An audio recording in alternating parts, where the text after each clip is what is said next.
पिछले लेक्चर में हम लोगों ने स्वतंत्रता के बाद कृषि विकास की दृष्टि से उठाए गए 3 महत्वपूर्ण कदमों पर चर्चा की।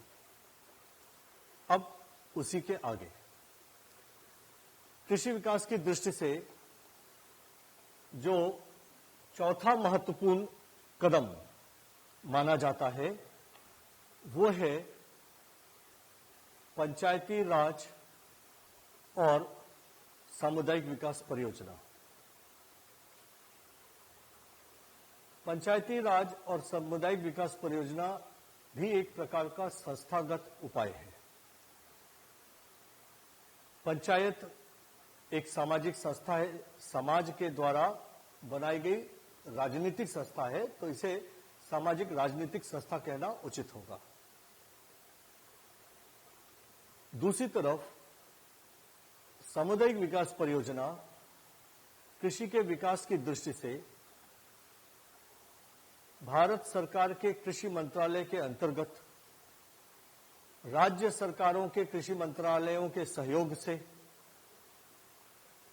प्रथम पंचवर्षीय योजना से चलाई जाने वाली एक परियोजना है, जिसको कम्युनिटी डेवलपमेंट प्रोजेक्ट या संक्षेप में सीडीपी कहते हैं।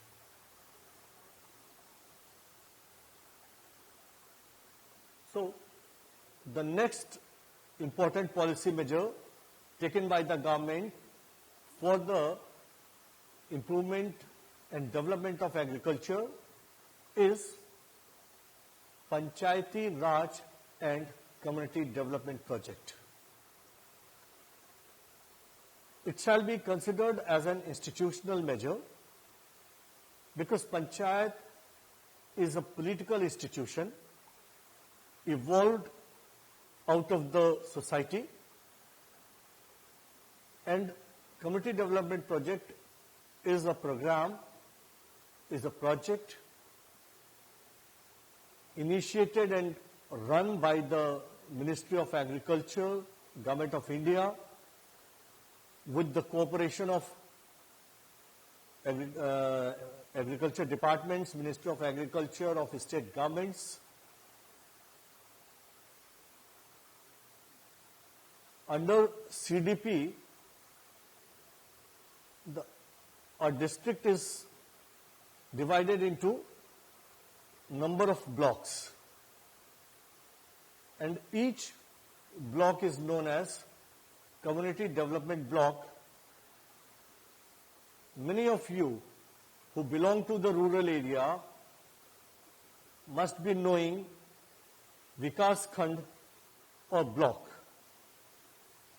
जिसको विकास खंड या ब्लॉक कहते हैं, उसका पूरा नाम है सामुदायिक विकास खंड या कम्युनिटी डेवलपमेंट ब्लॉक। ये सामुदायिक विकास खंड या कम्युनिटी डेवलपमेंट ब्लॉक सामुदायिक विकास परियोजना के अंतर्गत किसी एक जिले को कई खंडों में बांटकर रचना की गई है, ताकि सामुदायिक विकास परियोजना का सुचारू रूप से संचालन हो सके। Broadly, each community development block contains approximately 100 villages. एक सामुदायिक विकास खंड में लगभग 100 गांव होते हैं। पंचायती राज संस्था भारत में बहुत पुराने काल से चली आ रही है।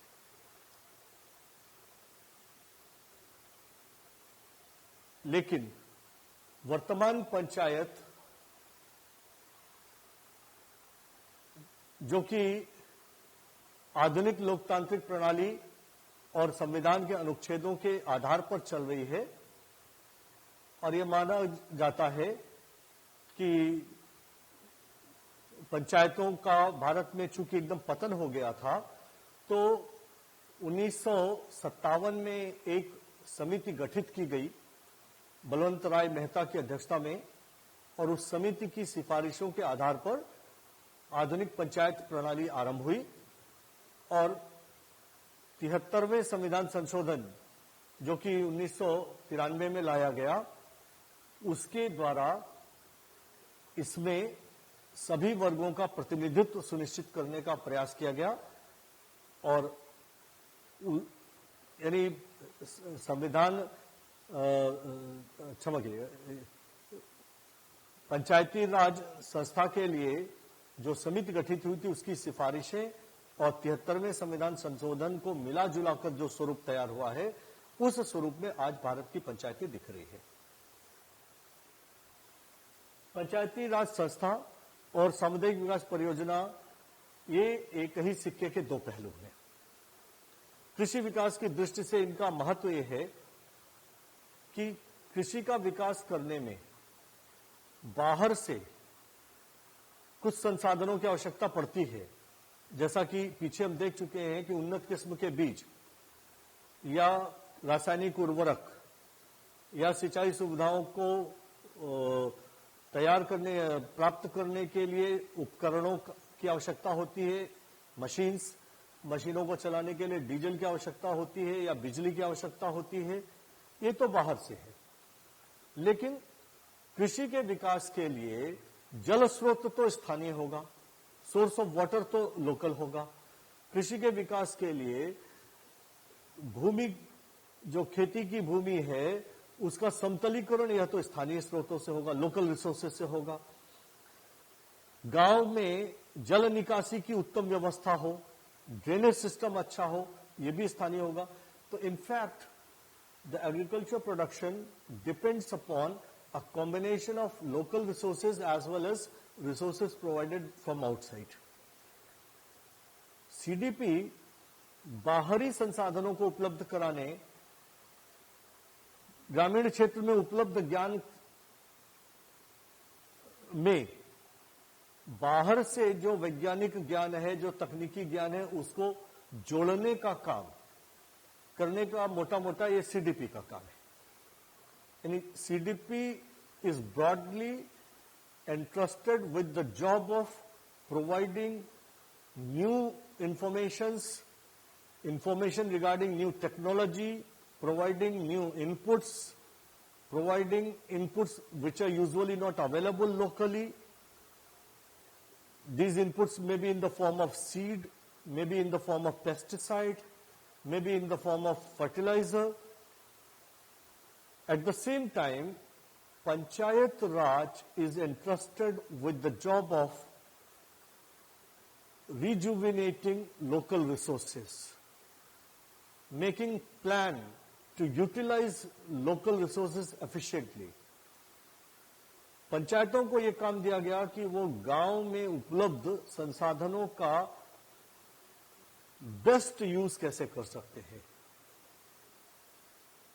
अब गांव में उपलब्ध संसाधनों के बेस्ट यूज से तात्पर्य है कि गांव में जो जल स्रोत है उनका रखरखाव अच्छा हो, गांव के पशुओं के लिए चारागाह का निर्धारण हो, उसका रखरखाव अच्छा हो, grazing yard and it's maintenance, drainage system अच्छा हो, लोकल जो श्रम है, और इन सब से ऊपर जो किसान है, basically farmer is an entrepreneur who does cultivation. किसान क्या है? एक उद्यमी है जो खेती करता है। उद्यमी क्यों कह रहा हूं उसे, एंटरप्रेन्योर क्यों कह रहा हूं? क्योंकि खेती कैसे करनी है, कितना लगाकर करनी है, कब करनी है, किस फसल की करनी है, ये सारा निर्णय किसान को करना है।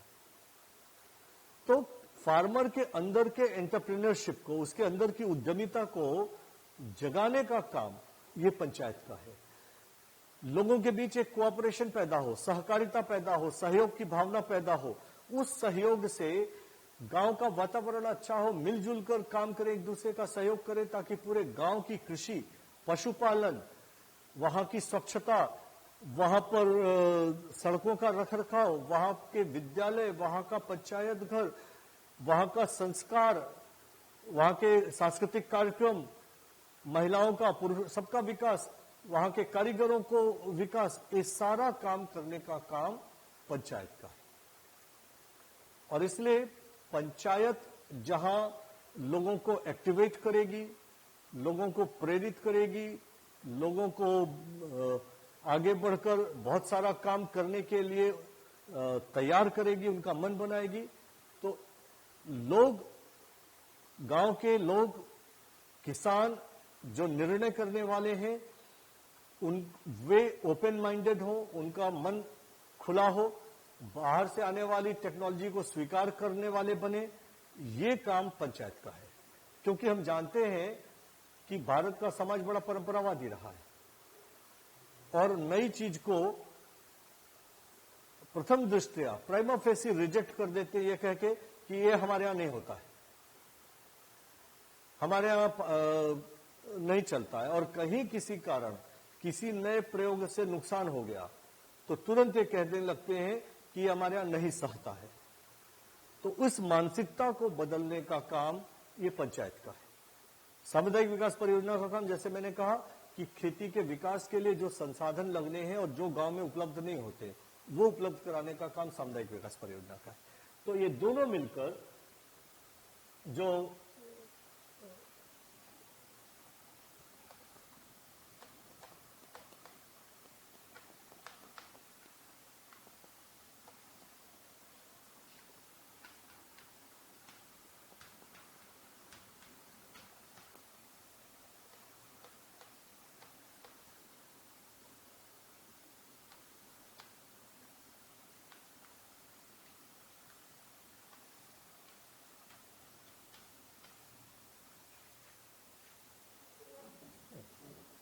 तो इसीलिए मैंने कहा कि ये दोनों आपस में एक दूसरे के पूरक है, एक सिक्के के दो पहलू हैं।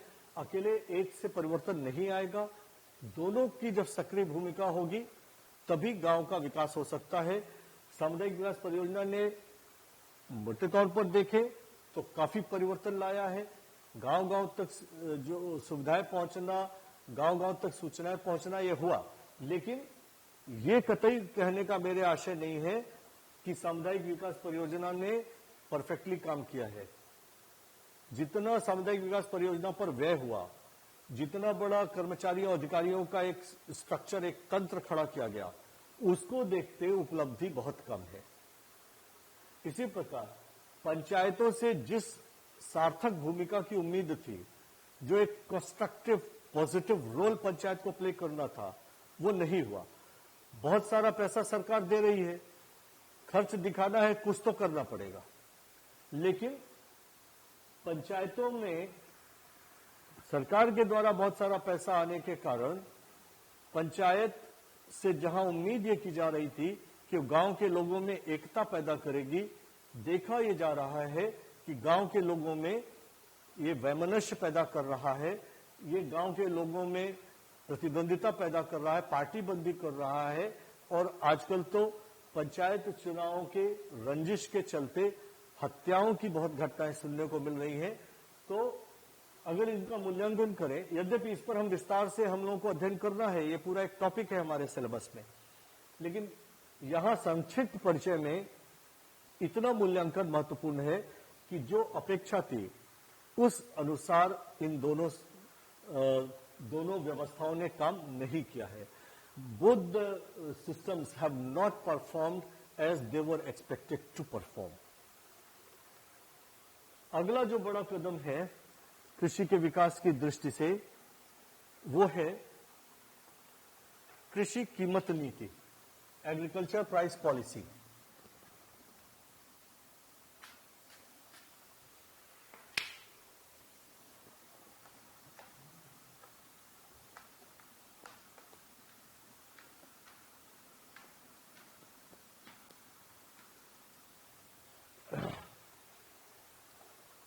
टॉपिक इंट्रोड्यूस करते समय मैंने कहा था कि कृषि कीमत नीति ये बहुत महत्वपूर्ण है, क्योंकि किसानों को जब तक उनके उत्पादन का अच्छा मूल्य नहीं मिलेगा, वे उत्पादन बढ़ाने को प्रेरित नहीं होंगे। तो भारत में कृषि कीमत को लेकर भारत सरकार ने समर्थन मूल्य की नीति अपनाई। यानी जो भारत की कृषि कीमत नीति है वो समर्थन मूल्य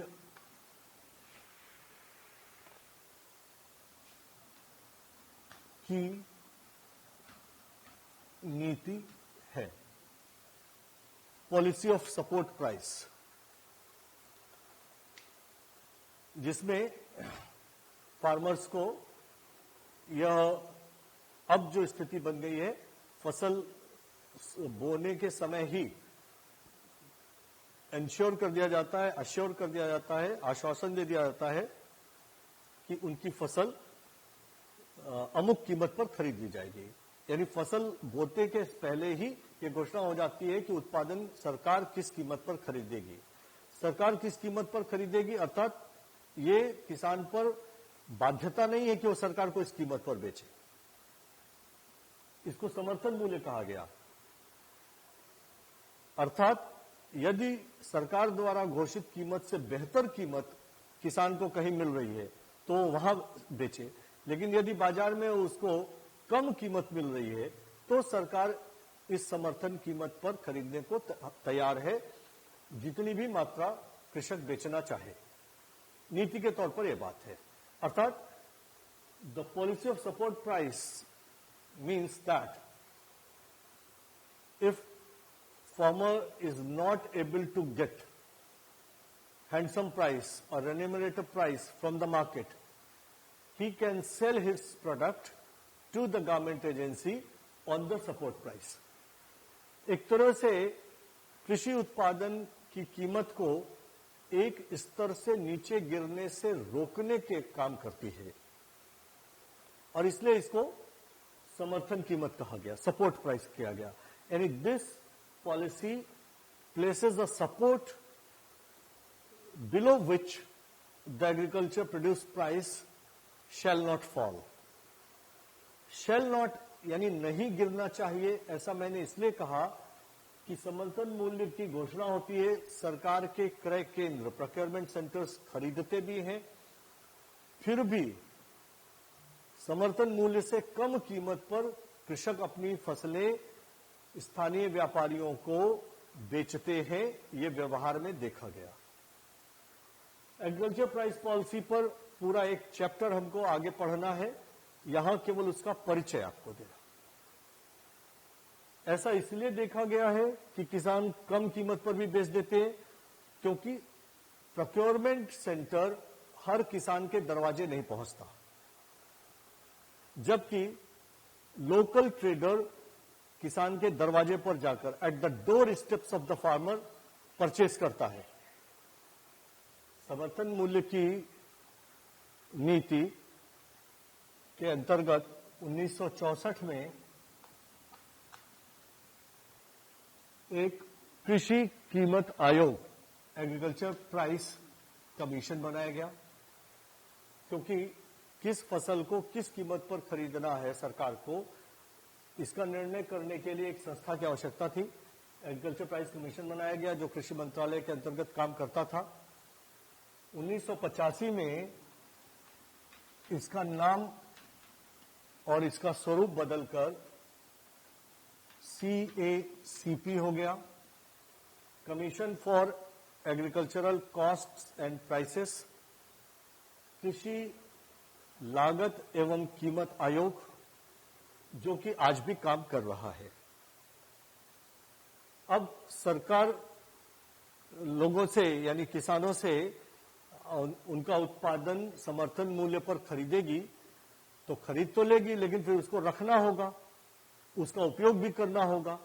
तो इसलिए फिर 1965 में फूड कॉरपोरेशन ऑफ इंडिया का गठन हुआ, भारतीय खाद्य निगम, जो कि अपने गोदाम बनाता है और खरीदे गए अनाज को उन गोदामों में रखा जाता है। अब इनके गोदाम कम छोटे पड़ जाते हैं, खरीद ज्यादा होती है, तो कई बार समाचारों में आपने देखा होगा रेलवे स्टेशनों पर पटरी के किनारे अनाज सड़ रहा है।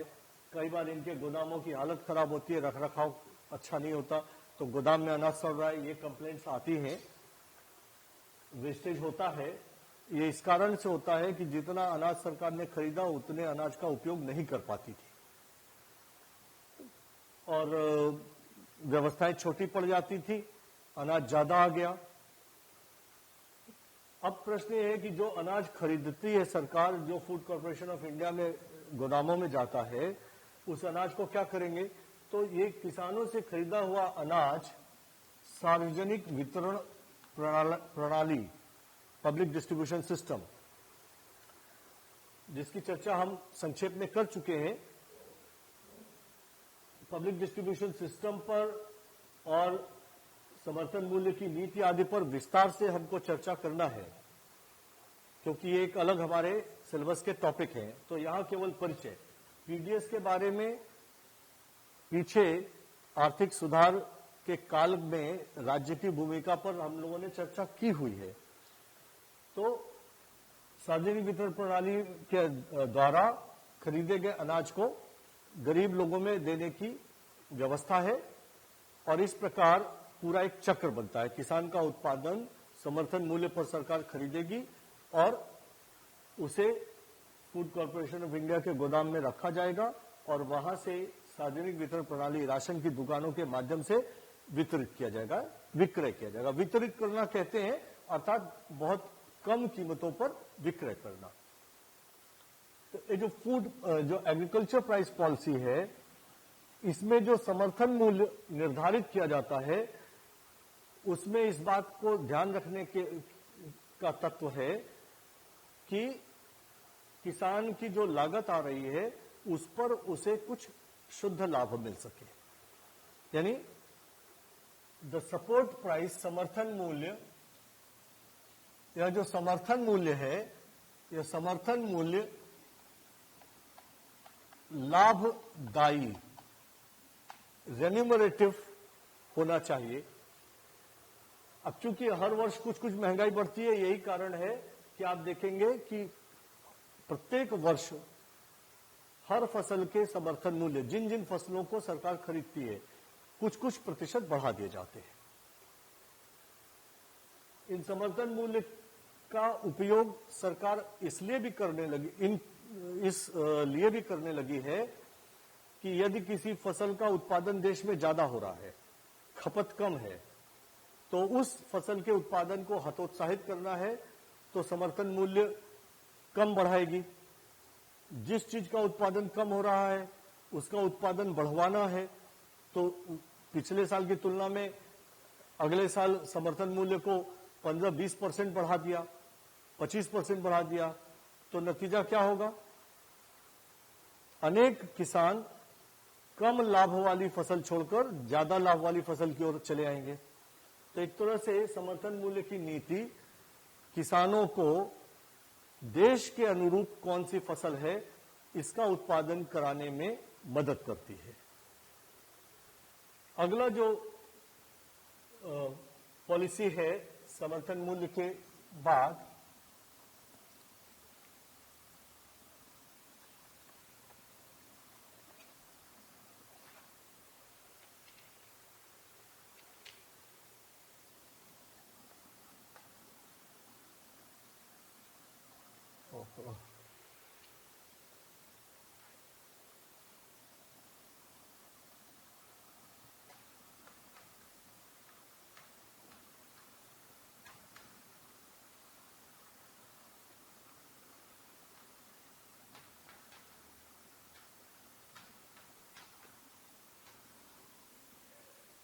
Research and extension, agricultural research and extension. तो भारत में एक टेक्नोलॉजिकल रिवॉल्यूशन इंपोर्टेड सीड्स के थ्रू की गई, लेकिन अगर हम लगातार विदेशों से बीजों के आयात पर निर्भर रहेंगे तब तो देश में कृषि का उत्पादन स्थायित्व तो नहीं प्राप्त करेगा और हमारी सॉवरेनिटी को हमेशा एक खतरा बना रहेगा। इसलिए आरंभ में जैसा चर्चा हुई कि मेक्सिको और ताइवान से गेहूं और धान के बीज लाए गए, लेकिन इसी के साथ भारत में स्वयं कृषि पर रिसर्च करने की बहुत आवश्यकता, इस पर बल दिया गया और एक बड़ा ढांचा एग्रीकल्चर रिसर्च के लिए इस देश में खड़ा किया गया है। इस बड़े ढांचे में जो सर्वोच्च संस्था है, एपेक्स बॉडी, वो है Indian council for agriculture research, भारतीय कृषि अनुसंधान परिषद, जो कृषि मंत्रालय के अधीन मिनिस्ट्री ऑफ एग्रीकल्चर के अंडर में काम करती है। क्षेत्रवार कृषि विश्वविद्यालय बनाए गए हैं।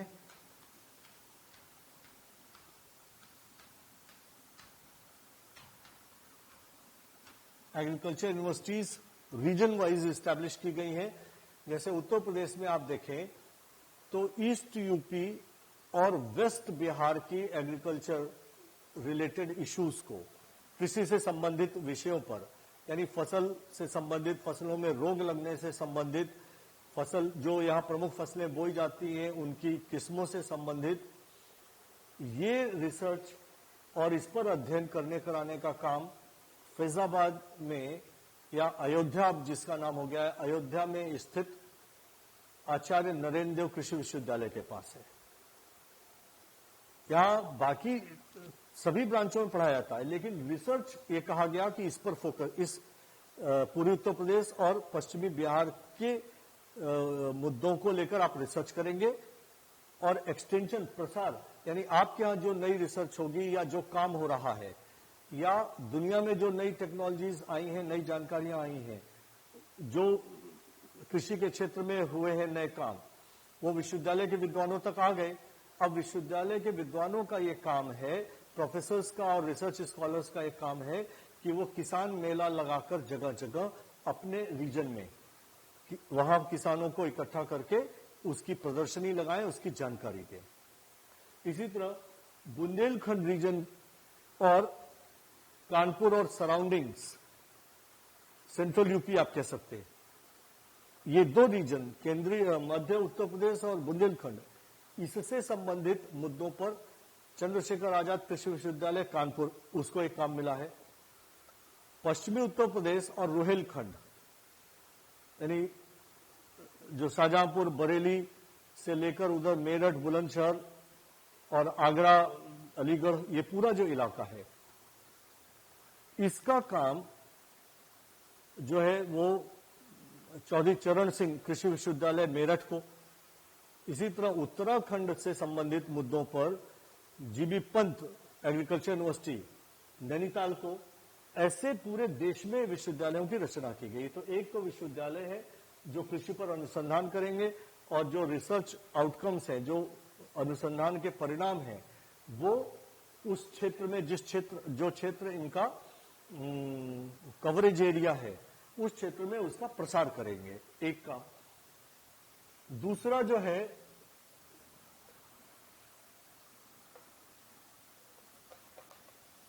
कृषि विज्ञान केंद्रों की स्थापना। ठीक है, कृषि विज्ञान केंद्रों को एग्रीकल्चर रिसर्च सेंटर नहीं कहते, उसको अंग्रेजी में भी कृषि विज्ञान केंद्र ही लिखते हैं, यानी कृषि विज्ञान केंद्र को रोमन में लिखते हैं और इसीलिए शॉर्ट में केवीके। ये कृषि विज्ञान केंद्र लगभग धीरे धीरे करके सभी जनपदों में एक एक स्थापित किए जा रहे हैं, क्योंकि एक विश्वविद्यालय तो बड़े पैमाने पर छात्रों को बीएससी एग्रीकल्चर, एमएससी एग्रीकल्चर की शिक्षा भी देगा और रिसर्च कराएगा, लेकिन एक एक जनपद की समस्या को या उससे जुड़े विषय पर अध्ययन करने और शोध करने के लिए, क्योंकि हम जानते हैं कि भारत में मिट्टी की क्वालिटी जल्दी जल्दी बदलती है, पानी का स्वभाव बदलता है, टेम्परेचर और ह्यूमिडिटी बदलती है, तो क्लाइमेटिक कंडीशंस बदलती हैं। हालांकि बड़े बड़े क्लाइमेटिक जोन्स हैं, लेकिन डिस्ट्रिक्ट वाइज यहाँ फसलों के स्पेशलाइजेशन भी हैं। तो उस लिहाज से कृषि विज्ञान केंद्र, और कृषि विज्ञान केंद्र का भी काम है रिसर्च करना और उसके जानकारी देना। इसके अलावा एक्सटेंशन, प्रसार के लिए सामुदायिक विकास परियोजना में हर विकास खंड पर एक एडीओ एक्सटेंशन होता है, इसके नीचे फार्म असिस्टेंट होते हैं, कृषि सहायक। इन लोगों का काम यह है, यानी सहायक खंड अधिकारी, सहायक विकास खंड अधिकारी और उसके नीचे कृषि सहायक, इनका काम यह है कि गांव-गांव में जाकर के डेमोन्स्ट्रेशन देना, जानकारी देना, नई तकनीक, नए तरीकों का प्रदर्शन करना, किसानों के सम्मेलन 4-5 गांव के बुलाकर वहां पर उनको बताना। तो एक प्रकार से रिसर्च का काम तो यूनिवर्सिटीज और प्रयोगशालाओं में है, यूनिवर्सिटीज को प्रसार का भी काम मिला है, लेकिन प्रसार की सर्वाधिक जिम्मेदारी ये सामुदायिक विकास परियोजना के ऊपर है। ठीक, भारत में अब तक देखें तो 1960 के दशक से लेकर अब तक काफी काम हुआ है। गेहूं की, चावल की अनेकों भारतीय विकसित प्रजातियां हैं, यानी इंडियन डेवलप्ड जो वैरायटीज है वो आई है। इतना ही नहीं तो मस्टर्ड पर, सरसों पर, चने पर, ग्राम पर, अरहर पर, तमाम दालों पर, गन्ने पर, कपास पर, सभी पर बहुत कुछ काम हुआ है। वेजिटेबल की बहुत सारी वैरायटीज आई हैं। तो रिसर्च एंड एक्सटेंशन कृषि विकास में एक केंद्रीय उपकरण के रूप में एज अ सेंट्रल इंस्ट्रूमेंट काम करता है और बहुत ही महत्वपूर्ण इसकी भूमिका है। इसके अलावा कई अन्य कदम हैं जिनका उल्लेख कर देना पर्याप्त है। अनेक छोटे छोटे कदम, जैसे सिंचाई सुविधाओं का विस्तार। तो सिंचाई सुविधाओं के विस्तार के अंतर्गत, यानी एक्सपेंशन ऑफ इरिगेशन फैसिलिटीज में मेजर इरिगेशन प्रोजेक्ट्स, बड़ी सिंचाई परियोजनाएं जिसमें कि जलाशयों का निर्माण है, जिसमें नहरों का विस्तार है, कैनाल डेवलपमेंट है। फिर इसके मीडियम इरिगेशन प्रोजेक्ट्स हैं जिसमें पहले सरकारी ट्यूबवेल लगा करते थे, अब बंद हो गए क्योंकि वो प्रयोग बहुत सफल नहीं रहा। तो सरकारी ट्यूबवेल्स की स्थापना या गांव में छोटे तालाबों वगैरह का निर्माण है। फिर माइनर इरिगेशन प्रोजेक्ट्स हैं जिसमें छोटे छोटे बोरिंग्स करवाना, प्राइवेट बोरिंग्स में मदद करना, खास करके सीमांत और लघु कृषक, स्मॉल एंड मार्जिनल फार्मर्स, या फिर वीकर सेक्शन, SC ST जो है, शेड्यूल्ड कास्ट शेड्यूल्ड ट्राइब, उनके खेतों पर फ्री बोरिंग करवाना। और इसीलिए माइनर इरिगेशन का पूर्वी उत्तर प्रदेश और बिहार में बहुत बड़ी भूमिका रही है। और इसी कारण विकास खंडों पर डेवलपमेंट, जो कम्युनिटी डेवलपमेंट ब्लॉक्स है, उस पर एक अधिकारी केवल माइनर इरिगेशन, लघु सिंचाई के लिए होता है, जिसको ADO MI कहते हैं, assistant development officer minor irrigation.